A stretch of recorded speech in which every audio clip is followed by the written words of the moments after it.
பாருங்க, உணர்வு அடைஞ்சு ஒரு சோதனை ஒரு 2-3 வாரமா மாசமா அவங்க காணிக்க வந்து தசமமாக கொடுத்திய ₹1 ₹2 ₹5 ₹10 கொடுத்து இப்ப யாருமே கொடுக்குறதுல உணர்வு என்னாயிடுச்சு, மருங்கி செத்து போச்சு. அது புகஞ்சிச்சு சொன்னா அது புகஞ்சு போச்சு, எரிஞ்சிருச்சு, தீஞ்சு போச்சு. 2-3 வாரம் தசமமாக கொடுத்தியா, சரி கட்டலுக்கு உணர்வு அடைந்து தந்துட்டாரு கொடுக்குன்னு சொல்லி நம்ம நினைச்சா அதான் சொல்றேன்.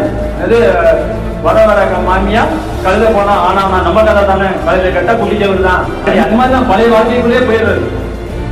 நம்ம உணர்வு அடைய மாட்டோம்.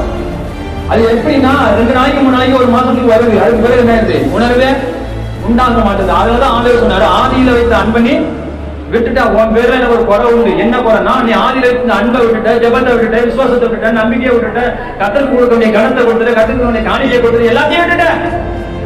அப்ப என்ன ஆயிடுச்சு அப்படின்னா, சத்தியத்தை அறியாமலே கல்லான மனசாக மாறி போச்சு, உணர்வு இல்லாம போயிடுச்சு. அப்ப தேவனுக்கு மகிமை வசனத்தை நம்ம வாசிக்கிறோம், வாசிங்க.